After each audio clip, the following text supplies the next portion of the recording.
Monkey mouth. Monkey mouth. Monkey mouth. Having that pressure of getting things done at a timely manner is kind of like a New York City thing. Like, if someone's waiting on you, forget about it. They're going to go to somebody next. Yeah. Well, I mean, my son's middle name is Bronx. His mom is from the Bronx. Yeah, she's spicy. Yeah, exactly. That's why you gotta have that. She's spicy. But so I've been up there and I've definitely gotten to experience the vibe from a person who's from there, and I've also had to go up there and deal with it. And bro, I'm big Texan from like the woods. I need I need to be able to do this. Elbow room.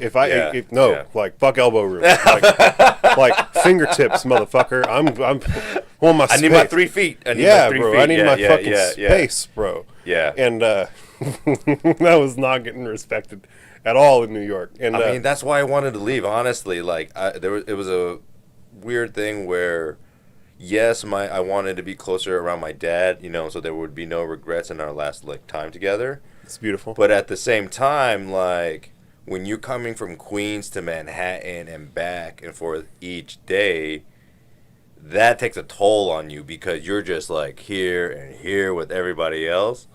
All day, every day. All day, every day. Luckily, like one of these sardine. guys are like my homeboy from college, and we would commute, like that was dope.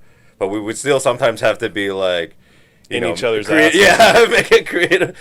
Okay, we this close, bro. It's like, bro, this is all no homo, right? Yeah, I swear to God. Yeah, and then also, it was kind of like, if my dad even said like, why are you so mean and tough sometimes?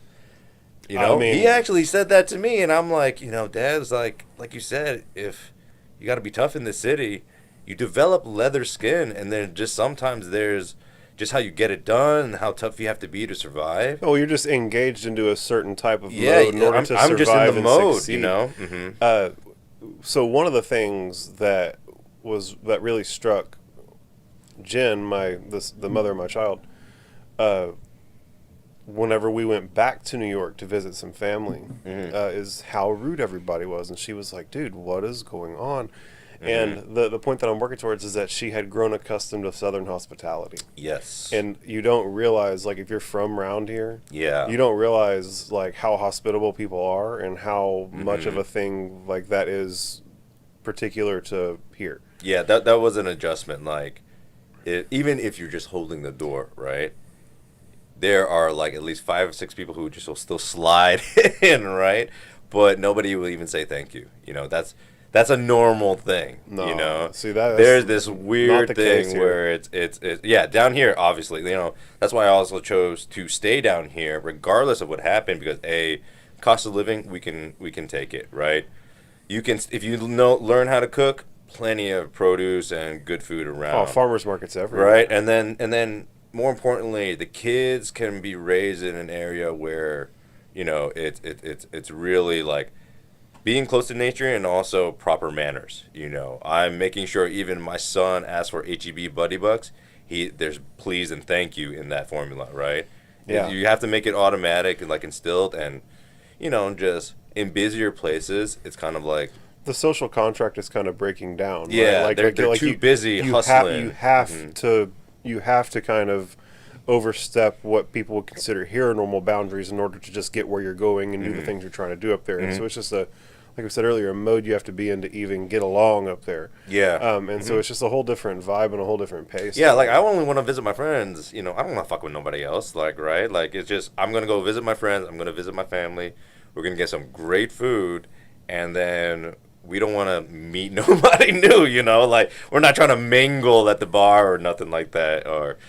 So it's there's plenty of places around here where you can find that type of vibe. Yeah. And I think one of the simplest ways to put it is that in those places where it's the Manhattans and the places where it's just busy, everybody's packed in like sardines, and the social contract's starting to break down. I think that because of that, the way that they act, it could be interpreted by someone around here as like a lack of respect for your personal boundaries and things like that. And it's not necessarily what they're trying to do. That's just what they have to do in order to survive in the place where they're from. And a lot of people who come here from those places aren't used to being spoken to, and so someone's like, "How you doing?" and they like think that there's some like that there's something behind it, or that you know someone's trying to be rude, and people are just trying to be like generally hospitable, and so like there's friction that you can experience in both ways, right? Like someone who's used to that hustle and bustle, and then you're getting stuck behind an old lady who's driving 35 in the 35, and freak the fuck out, and then also you know there's people like me who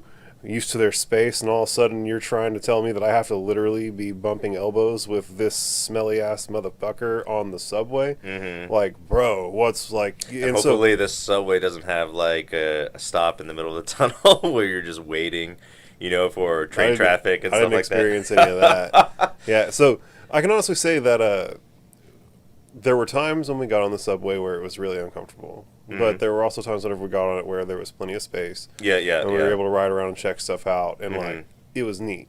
I was able to really enjoy myself up in New York. There were a couple moments where the anxiety got a little overwhelming, where there were just too many people. Too many, like, little... There was, like, death by 1,000 cuts in a couple instances. Yeah. I mean, like, I think even... I enjoyed myself. Just because, like, here we have open spaces, right? But we have definitely spots that we go to, like we said, that gives us like these little safe environments, right? So if you want to talk about like somewhere like New York, there are just a bunch of small places that might be very specific to like safe environments, as well as limited people knowing how actually friendly, like say an establishment is, right? Like that's when you get into, okay, is this like a corporate like type restaurant, or technically it's actually a mom and pop, right? You know, and sometimes in a city that big, you know, like you don't know how what's it called, who actually owns it, because that might be their come up, right? I have an auntie who right now has 2 sushi restaurants like around Times Square, and she knows that she doesn't have to do like a real traditional sushi thing, right? Like she's making rolls and like combining it with even like Italian style like calamari and stuff like that in this.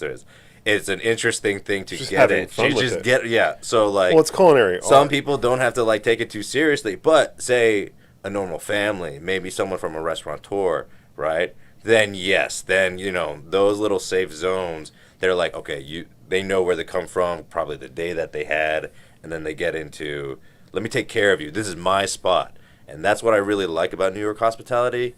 Into that kind of like woven family, it's like, you've always taken care of us every time we walk through the door.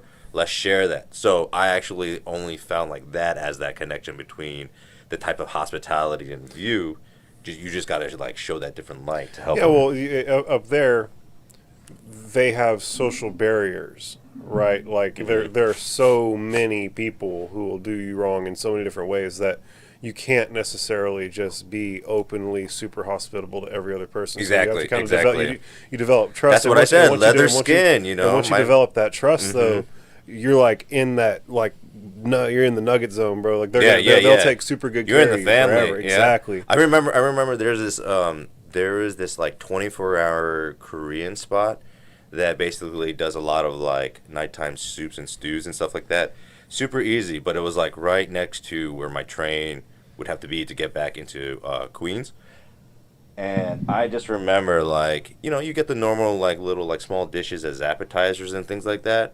But because we called her, like, auntie and stuff like that, I just remember, like, there was just, like, steamed eggs and extra, like, grilled mackerel and stuff like that. Like, definitely not on our bill, but it just shows that, like, you can find little spots that'll take care of you. You know, you just got to make sure, you know, you stay solid as a person and then reciprocate, you know. You know, reciprocate and advocate, you know, that's what the best you could do. Yeah. I think that's beautiful. Monkey mouth.